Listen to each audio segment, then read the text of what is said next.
Well, I'd like to thank you all being here and for what you do.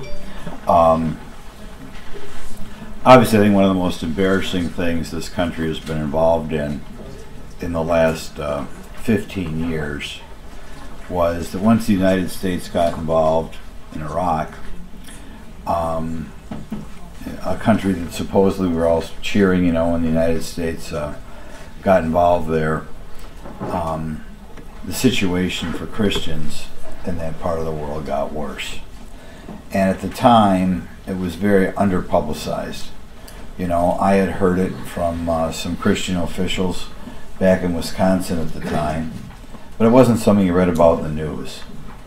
And it's something that shouldn't come as a surprise to anybody, given the volatility in that part of the world. But for whatever reason, it wasn't something that was reported in the mainstream media. I can only speculate on the reasons why the politicians up here at the time were quiet, but they were quiet.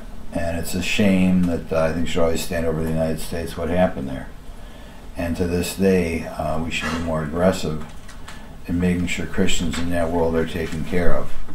Because the idea that after Saddam Hussein gets kicked out, that things get worse for Christians is just intolerable. Of course, this is not unique to Iraq. Whenever you have an unstable situation, minorities are the vulnerable ones who can suffer. And with the rise of radical Islam in that area, Christians are in trouble throughout the Middle East and Northern Africa. I hope this administration dials up concern for Christians. I think you can see that there's a growing segment of our society, not only on foreign affairs, but even locally here, who don't seem to have a lot of respect for Christianity, the importance it plays in people's lives, and the importance it has been for this country and will always be. So I'm glad you're all here.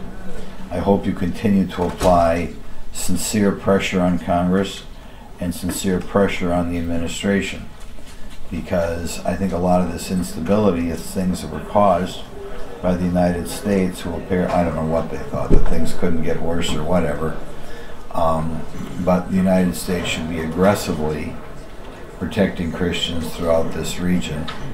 And like I said, I think we should be protecting these Christians regardless of what the cause of the instability and persecution is, but it should be protected even more because part of that instability was caused by decisions made in the United States that apparently felt changes in the Middle East would be for the better, and for the Christians they were for the worse. So again, thank you for being here, and don't be afraid as you disperse yourself throughout the country. Continue to be loud and keep our feet to the fire. So thank you all for being here.